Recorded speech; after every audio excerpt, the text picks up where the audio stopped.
Hello, beautiful souls, and welcome to the Woo Curious podcast. Your map to the mystical, your key to the sacred, and your guide back home to yourself. I'm Eileen, a writer, a spiritual coach, energy healer, and slow living witch. This podcast is your invitation to explore a world where the mundane and the sacred intertwine. It's a haven for those ready to take the first steps into the realms of magic and mystery, providing a safe space for you to embark on your own enchanted journey towards healing and self-discovery. Here, I'll unveil the whispers of the mystical, the rituals often hidden in plain sight, and I'll engage in sacred conversation intended to stir your soul and lead you back into your power. I'm all about demystifying woo and witchcraft. So, whether you're a seasoned seeker or simply woo curious, I'm so delighted you've decided to join me on this journey. Let's make magic.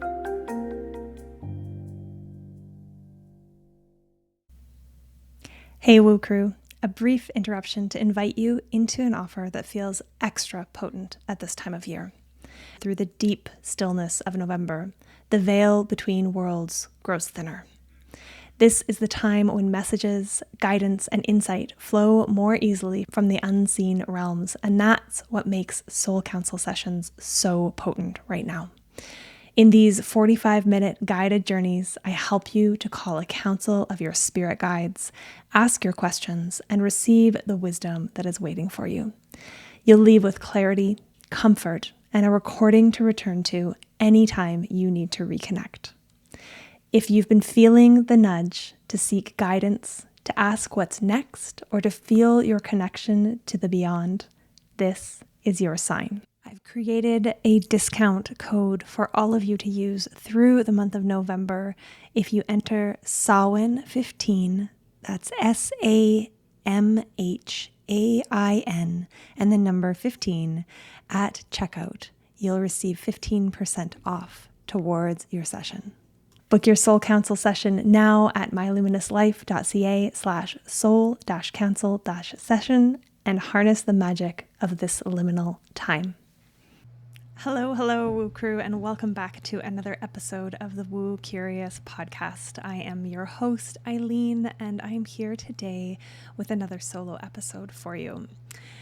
Today, I want to speak about something that came up and came through during our Wise Wild Woman mentorship call this week.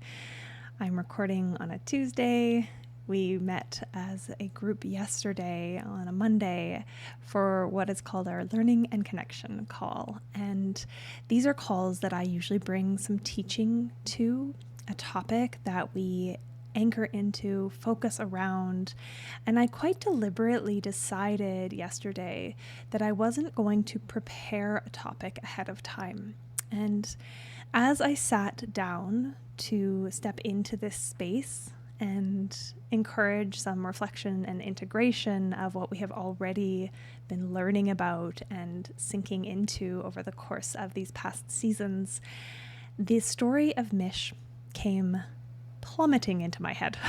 And so I'm going to share it here in brief with you, as I did with the Wise Wild Women inside of that call. You can find beautiful written versions, longer versions of this story. The one that I like to share typically is from Sharon Blackie's If Women Rose Rooted, her book.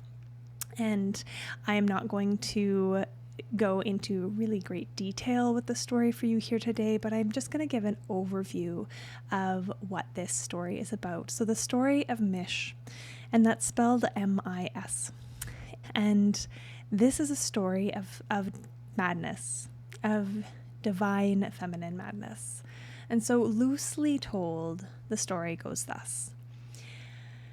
Mish's father comes to Ireland with an invading force in order to have his vengeance on a king who stole his sister-in-law, I think. Basically, he's coming to attack Ireland. He's brought his fleet. He's coming from the mainland. He's brought his fleet. He's brought his son. He's brought his daughter Mish, from whom he cannot bear to be parted. And Long story short, he loses this battle. He is destroyed by Finn McCool, who is a very well-known character in Celtic mythology and Irish mythology. And when Mish comes to the battlefield looking for her brother and her father, she finds them both dead. And she is overcome by sorrow. She wails and weeps and scratches her flesh and tears her clothing and flees to the woods where she grows claws and fur and feathers. She becomes a wild beast, and she may not be approached. She kills anyone who comes within her domain, her territory in the woods, in this mountainous area. And there's a perimeter that becomes clear of any human contact or people around where she takes up residence in the woods. She's feared and widely known. And the king, rather than put out a call for her head, for her to be killed, instead puts out a call for somebody to tame her, as it were, to bring her back into humanity, into society. And there's a great reward for this.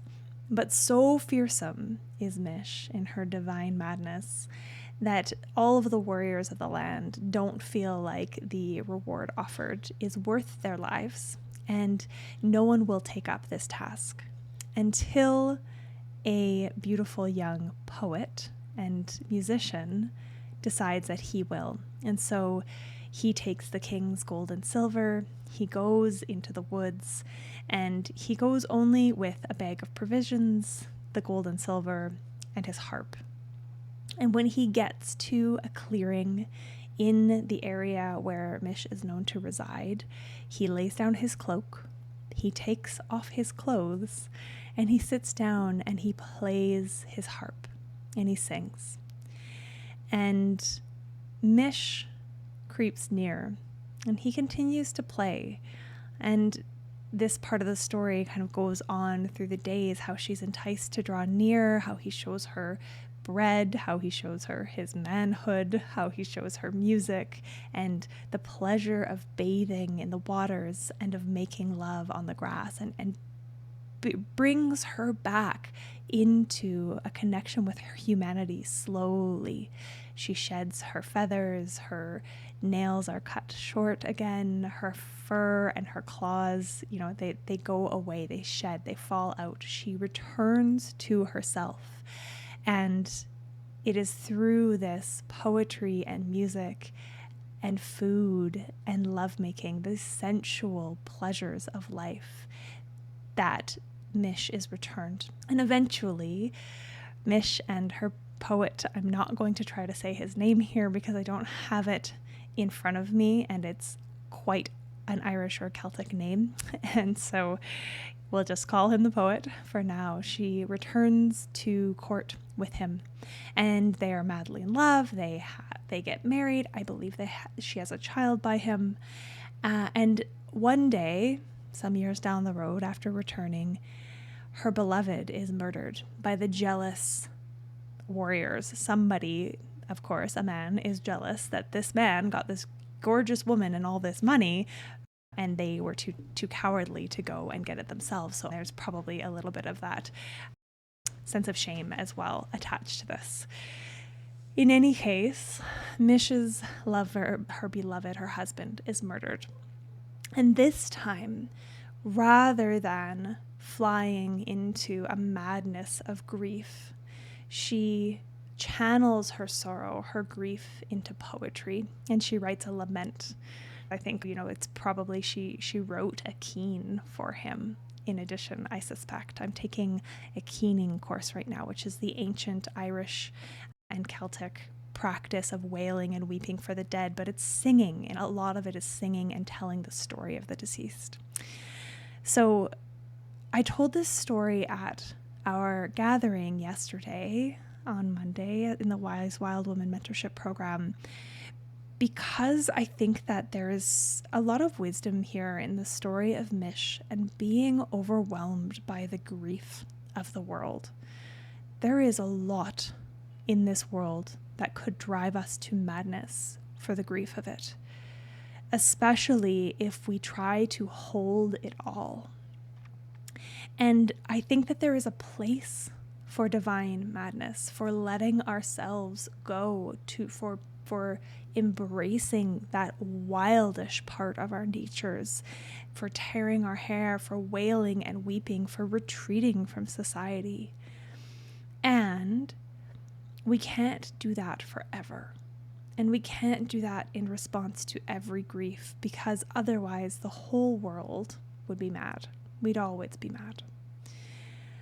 And the beauty of the end of this story is showing how Mish has grown and created, or has had help in creating, resilience in herself from the way that she was drawn back into the world through pleasure, through connection, through love and tenderness, not through being, what's the word that I'm looking for? Not subjugated, but manhandled into coming back, or bullied, right? She was enticed, she was entreated, she was shown the pleasures of being a human alive on this world. And so when great grief comes again, she's able to take that grief and channel it into the very same kind of beauty and pleasure that allowed her to come back to her humanity. And so there's so many weavings of lessons here for us, I think. The big one, the one that I wanted to bring some focus to today, that came through in our conversation in the group yesterday, that felt really potent and important to bring forward, is the idea of allowing ourselves and cultivating lives that are full of pleasure. And if you go back and listen to earlier episodes of this podcast, Ellie and I talked about pleasure and sacred sexuality, and I think it's titled From the Bedroom to the Boardroom, and it's quite an early episode, but pleasure is seen as taboo. It is a sin. It's one of the 7 deadly sins, that gluttony. Gluttony is the pleasure of food. That sense of our bodies in sexual pleasure being sinful, except for within a very rigid constraint of, man and woman are married in sacred union. There's so much wrapped up with pleasure and worth, and pleasure and sin, and we so often deny ourselves that which is pleasurable in this life for fear, and this might not be conscious, but for fear of being sinful, of being unworthy, of being unlovable. All of those things are here for us. And so the story of Mish really, to me, shows how important and foundational pleasure is to our humanity. And pleasure doesn't negate the grief or the rage or those other feelings. I think that's another thing that happens for a lot of us, is that, we feel guilty about having real deep enjoyment and pleasure and joy in our lives, because so many people have it so much worse than us. If we think right now, for instance, about the war in Gaza and how devastating that genocide is there, and those of us who follow these kinds of things really closely and are consuming the media about it and writing the petitions and doing everything we can in the lives that we have, often we get swept up in these kinds of causes and these kinds of tragedies, and we don't feel like we're allowed to have or enjoy pleasurable things for the pure sake of it when others are suffering so much. And this is not all that different to that same sense of unworthiness for calling in wealth that, again, many women, many people, but women especially, have is like, well, why should I have more when so many others are suffering or have less and don't have enough? There's similar blockages to receiving the abundance and the delightful joys and pleasures and juiciness that this life has for us. And both, among other abundancy type things, however you define abundance, rest can be abundant, right? All of these things that we deny ourselves for feeling not worthy, for feeling like we haven't earned it, for feeling like it might be sinful, for feeling guilty because others don't have access to it.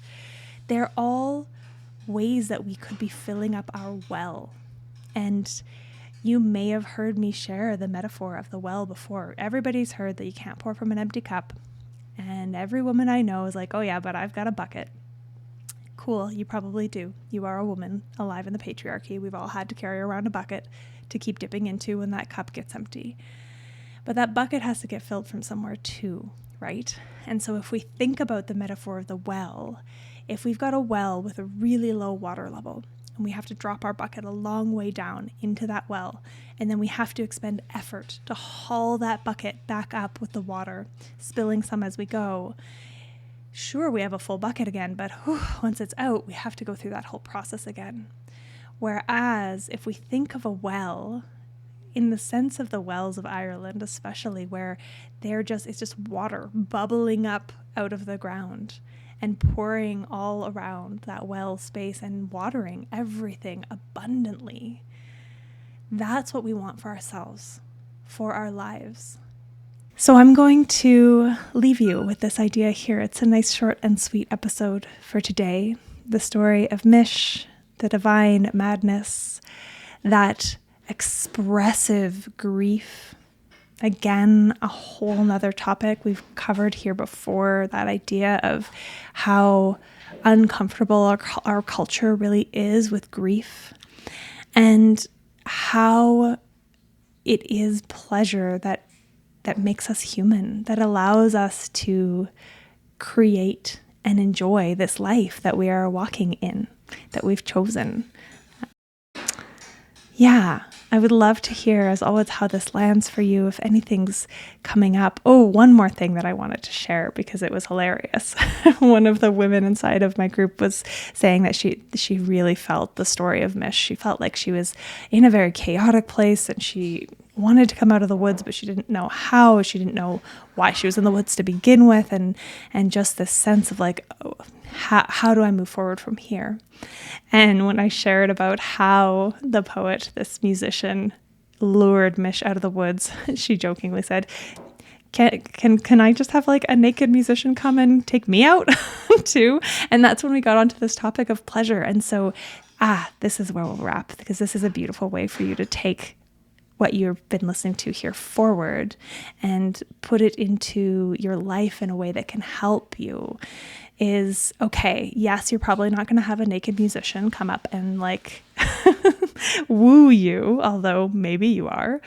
But where in your life, especially if you're feeling the heaviness of it all, the grief of it all, the chaos, the overwhelm, where in your life, or what in your life brings you pleasure? And how can you allow yourself more of that? And so maybe that is, a bath with beautiful oils and some lovely candles. For me, it's lighting a beeswax taper on my desk every morning. I'd been saving them since the summer. Why am I saving them? Enjoy the pleasures. Maybe it's that cup of tea in the morning with the lights dim, especially as we go into these cozy months, right? Maybe pleasure is indulging in that scoop of ice cream after dinner, or maybe it's singing at the top of your lungs in your car where nobody can hear you. Think about the ways in which you can allow yourself and indulge in more pleasure, and even just sinking into presence and mindfulness, savoring the things you are already doing. You eat every day, you probably have a hot beverage every day, unless you're like my partner who doesn't drink hot beverages. They're few and far between. But what are you already doing in your day-to-day that could become pleasurable if you paid more attention to it?